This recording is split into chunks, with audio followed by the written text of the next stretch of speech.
सबसे बड़ा important section है एविडेंस एक्ट का, उसमें से एक सेक्शन 10 इंडियन एविडेंस एक्ट है। क्यों इम्पोर्टेंट है ये अब हम ही पढ़ेंगे। सेक्शन 10 कहता है कि when there is a reasonable ground to believe that 2 और मोर पर्सन्स हैव कॉन्स्पायर्ड। सबसे पहले तो 2 + 1 + 2, 2 प्लस होना चाहिए, 2 या 2 से ज़्यादा, ठीक है, और कॉन्स्पिरेसी होनी चाहिए, रीजनेबल ग्राउंड होना चाहिए। कॉन्स्पिरेसी या तो प्राइमा फेसाई दिख रही है कि भी कॉन्स्पिरेसी हो रही है, या फिर रीजनेबल बिलीफ। रीजनेबल बिलीफ का क्या मतलब है कि सर्कमस्टेंशियल एविडेंसेस से ऐसा लग रहा है, सर्कमस्टेंशियल एविडेंसेस से ऐसा लग रहा है। सर्कमस्टेंशियल एविडेंस का मतलब है कि जो भी आसपास के जो इनडायरेक्ट एविडेंसेस लगा लो या सर्कमस्टेंसेस के अनुसार जो एविडेंसेस पेश हो रहे हैं, आ रहे हैं सामने, वो ऐसा सजेस्ट कर रहे हैं कि कोई कॉन्स्पिरेसी थी।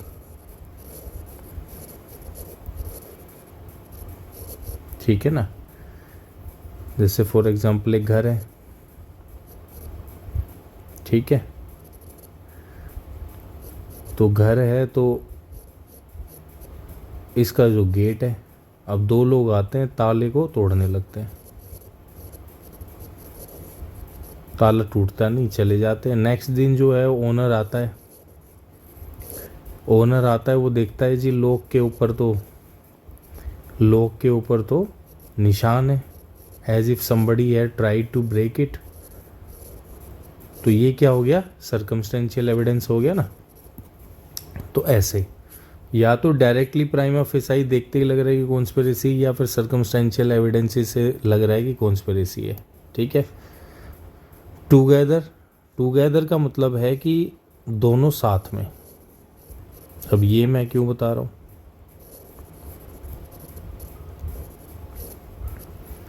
कॉन्स्पिरेसी अगर हुई है तो उसका जो है ना, अगर ABC 3 लोग हैं तो ऑब्जेक्ट उसका कॉमन होगा। भाई कोई तो गोल होगा ना जिसको अचीव कर रहे होंगे, या कोई तो तरीका होगा कि रास्ता निकाला होगा ना कि जैसे भाई इस रास्ते से हम जाएंगे और ये गोल को अचीव करेंगे। ठीक है ना। तो ये क्या है, टुगेदर, कि एक कॉमन गोल है जिसको अचीव करना है और उन्होंने प्लानिंग करी है। तो ये चीज़ है टू कमिट एन ऑफेंस और एन एक्शनेबल रॉन्ग। या तो कोई ऑफेंस हो, ऑफेंस मतलब IPC वगैरह में जो डिफाइंड है। अब तो जो है स्पेसिफिक जो एक्ट हैं वो भी बन गए हैं काफ़ी, जो ऑफेंसेस हैं। ठीक है। और एक्शनेबल रॉन्ग मतलब कि भाई ऐसी चीज़ जो गलत है। एक्शनेबल रॉन्ग ये भी तो होता है ना, जैसे टोर्ट के आते हैं, वो भी तो एक्शनेबल रॉन्ग चीज़ें हैं। काफ़ी जो एग्जांपल्स है टोर्ट में वो एक्शनेबल रॉन्ग में आती है, कि कोई ऐसी चीज़ है जो नहीं होनी चाहिए। ठीक है ना।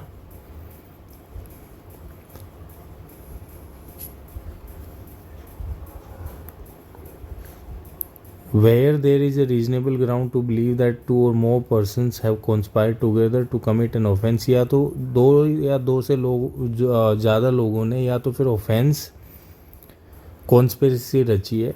ठीक है। 2 या 2 से ज़्यादा कॉन्स्पिरेसी हुई है in order to do offence और एक्शनेबल रॉन्ग। ठीक है। एनीथिंग सेड, डन और रिटन। अब ये अगर कंडीशन सेटिस्फाई है तो इस कंडीशन के अनुसार अगर इस दौरान में कुछ भी कहा गया है, सेड, डन, कुछ भी किया गया है, या फिर कुछ भी रिटन, राइट किया गया है, by any one of such person. अगर मान लो 3 लोग हैं ABC, तो किसी एक ने भी कुछ कहा है या करा है या लिखा है in reference to their common intention. Common intention का मतलब मैंने आपको बता ही दिया था कि भी कुछ तो गोल होगा ना जो अचीव करना होगा, तो इस तरीके से कॉमन इंटेंशन हो गई। After the time when such intention was first entertained, मतलब इसका क्या है, after the time when such intention was first entertained by any of them is relevant fact. ठीक है ना।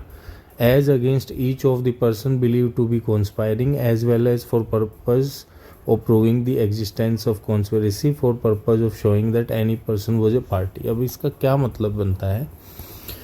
इसका मतलब ये बनता है कि दो या दो से ज़्यादा लोग, ठीक है, दो या दो से ज़्यादा लोग अगर कोई कॉन्स्पिरेसी करते हैं in order to commit an offence, तो अगर मान लो 3 लोग हैं हमारे एग्जाम्पल में और कोई भी ऑफेंस करने ही वो चले गए हैं, ठीक है जी, ऑफेंस करने चले गए, मान लो डी को क्या है, डी को मारने गए हैं, ठीक है, किल करने गए हैं, मर्डर करने गए हैं, तो ए बी सी, अब ए जो है कहता है बी को कि मर्डर करने का वेपन तो ले ले यार, वर्डन वेपन जो है वो तो तेरे को ही अरेंज करना है, बी को कहता है। तो जो by the act of section 10 this statement becomes relevant, ठीक है। और ये जो कहा गया है, सुना गया है या फिर लिखा गया है, ये जो चीज़ें हैं कहा गई है या करी गई है या फिर लिखी गई है, ये तभी से हो जाएंगी जब ये एक साथ जो है इन्होंने अपना प्लान बनाना चालू कर दिया। The moment such intention was first entertained by any of them. A B C अगर इनकी एक कॉमन ऑब्जेक्ट बना, मान लो कॉमन इंटेंशन बनी टू मर्डर डी, ठीक है, ठीक है ना, A B C to kill D. अब ये पहली बार जब एंटरटेन हुई, मतलब ए और बी बैठे होंगे तभी तो प्लान बना होगा, तो the moment they talk about it, अब इसके बाद जो भी घटना होगी, जो भी करा जाएगा, लिखा जाएगा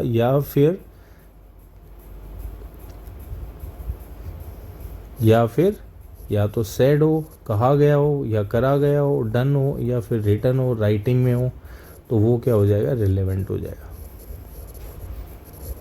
रिलेवेंट हो जाएगा by the action of section 10। अब इसमें मैंने आपको एग्जांपल दिया, एग्जाम्पल क्या दिया कि ए और बी साथ सबसे पहले मिलते हैं और वो प्लान बनाते हैं डी को किल करने का, मर्डर करने का, ठीक है। उसके बाद में ड्यूरिंग द कोर्स क्या है, सी की जरूरत पड़ेगी, क्योंकि क्या है, अगर मान लो घर है उसका लॉक तोड़ना है और लॉक तोड़ना सी को आता है, ठीक है, तो इन्होंने सी को भी इंक्लूड कर लिया और तीनों की क्या होगी, कॉमन इंटेंशन हो जाएगी कि मर्डर करना है। अब ए जो है, ए और बी, चाहे सी बाद में आया हो, चाहे सी बाद में आया हो, लेकिन ए और बी के बीच में भी अगर कोई कॉन्वर्सेशन हुई थी, अर्लियर कॉन्वर्सेशन हुई थी, तो वो क्या हो जाएगा, रेलेवेंट हो जाएगा, रेलेवेंट हो जाएगा in a present case, in the present case. अच्छा, इसमें एक दो कंडीशन और हैं, एक दो कंडीशन ये है कि ये जो फैक्ट्स होते हैं, जो भी कहने के या करने के, वो दो चीज़ों को प्रूव करेंगे, ठीक है ना। मान लो हमारे एग्जांपल में ए बी सी थे, ए बी को कहता है कि जो वेपन है वो तेरे को अरेंज करना है, ठीक है ना, वेपन है वो तेरे को अरेंज करना है, तो ये जो स्टेटमेंट है इट बिकम्स रिलेवेंट, सबसे पहली चीज़ तो बाय एक्शन सेक्शन 10, ठीक है। अब रेलेवेंसी होके उसके कॉन्सिक्वेंसेस भी इसी सेक्शन में बताए गए हैं, और वो कॉन्सिक्वेंसेस ये बताए गए हैं कि एक तो सबसे पहले कॉन्स्पिरेसी प्रूव होगी कि भाई कॉन्स्पिरेसी है, दूसरा क्या प्रूव होगा कि ये सभी member A B C conspiracy का हिस्सा है, ठीक है ना। और ये जो भी रेलेवेंट होगा, रिलेवेंट सिर्फ ए और बी के लिए नहीं, सी के लिए भी रेलेवेंट होगा, क्योंकि इसमें साफ साफ लिखा हुआ है यहाँ पे,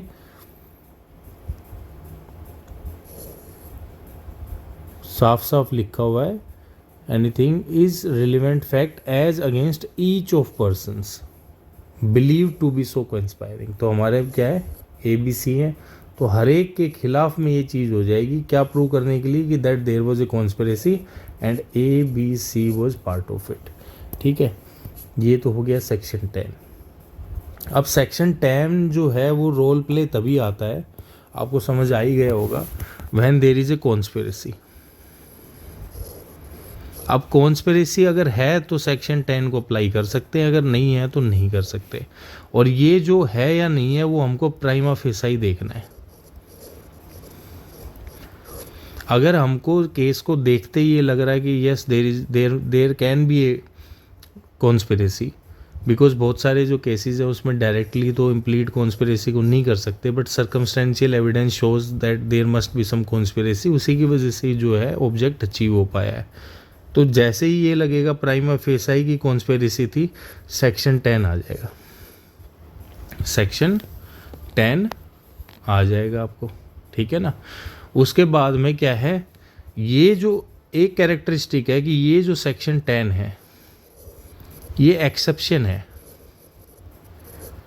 रूल ऑफ हियरसे एविडेंस का, हियरसे एविडेंस का। अब ये क्या चीज़ होती है रूल ऑफ हियरसे एविडेंस या थ्योरी ऑफ हियरसे एविडेंस? ये इसके अगेंस्ट में है। सेक्शन 10 जो है ये अगेंस्ट में है, ये याद रखेंगे एग्जाम के पॉइंट ऑफ व्यू से। किससे? हियरसे एविडेंस की थ्योरी से, हियरसे एविडेंस की थ्योरी से। अब ये जो हियरसे एविडेंस ये हम डिस्कस करेंगे, ठीक है ना, ये हम बाद में डिस्कस करेंगे। और जो ये बेस्ड है वो किस पे बेस्ड है? वो थ्योरी ऑफ एजेंसी के बेस है कि भाई एक दूसरे की जो है, जब भी कोई कॉमन ऑब्जेक्ट करते हैं तो जो एक्ट करेंगे ABC वो एक दूसरे के एजेंट के रूप में करेंगे in order to achieve a common goal that is to murder D, right. तो ये एक अपना ध्यान में रख लेंगे, ठीक है ना। तो ये क्या है? प्रिंसिपल ऑफ कॉमन एजेंसी को शो करता है, प्रिंसिपल ऑफ कॉमन एजेंसी को शो करता है। ये एग्जाम के पॉइंट ऑफ व्यू से आपको बता रहा हूँ, प्रिंसिपल ऑफ कॉमन एजेंसी को शो करता है, principle of common agency, principal of agency. ठीक है, मैंने एग्जाम्पल बता ही दिया कि तीनों एक दूसरे के एजेंट के रूप में काम करते हैं, इसलिए ये एक वन ऑफ द एग्जाम्पल है प्रिंसिपल ऑफ एजेंसी का। ठीक है, in order to achieve a common object. ठीक है, कम्स इन टू प्ले जब कॉन्स्पिरेसी है, ठीक है ना। और अगेंस्ट किसके है? हियरसे एविडेंस की थ्योरी से। अब ये जो थ्योरी है ये हम डिस्कस करेंगे, ठीक है ना। अब कोर्ट जो है वो इन्वोक तभी करेगा, ये मैंने आपको डिस्कस कर दिया, वो तभी इन्वोक करेगा जब रीजनेबल बिलीफ है या प्राइमा फेसाई दिख रहा है कि कॉन्स्पिरेसी है, तभी बिलीव करेगा, अदरवाइज नहीं करेगा, ठीक है ना। इसके बाद में इसकी जो प्रूफ हो रहा है, प्रूफ दो चीज़ें हो रही है इसमें। सबसे पहले तो कॉन्स्पिरेसी प्रूव होगी, भाई कॉन्स्पिरेसी है तभी तो सेक्शन 10 आ रहा है। तो सेक्शन 10 जैसे इन्वोक हो रहा है तो ये तो सीधा सीधा हो गया कॉन्स्पिरेसी है, ये तो आपको समझ आ ही गया होगा, ठीक है ना। When there is no conspiracy section 10 भी इन्वोक नहीं होगा, और रेलेवेंसी जो है उन स्टेटमेंट्स की चली जाएगी, रेलेवेंसी चली जाएगी, ठीक है ना। और दूसरी चीज़ जो सबसे इम्पोर्टेंट हो रही है वो एक क्या हो रही है, सेक्शन 10 से अगर 3 पार्टी है और एक ने कोई बात कही है, इसने कोई स्टेटमेंट कही है, तो इसकी स्टेटमेंट सेक्शन 10 से क्या हो गई? रेलेवेंट हो गई। रेलेवेंट का मतलब है कि भी कॉन्स्पिरेसी है, और कॉन्स्पिरेसी का मतलब क्या हो गया कि B एंड C भी जो है उस कॉन्स्पिरेसी का पार्ट है। ये भी जो है सेक्शन 10 ही प्रूव कर रहा है, सेक्शन 10 ही प्रूव कर रहा है। तो दो चीज़ें प्रूव कर रहा है कि there is a conspiracy and parties are involve in that conspiracy, दोनों चीज़ें प्रूव कर रहा है सेक्शन 10। तो वो जो दोनों चीज़ें प्रूव हो रही है वो with the help of section 10 हो रही है, ठीक है। इसकी इलस्ट्रेशन आप देख लेना, very important. See you in next video.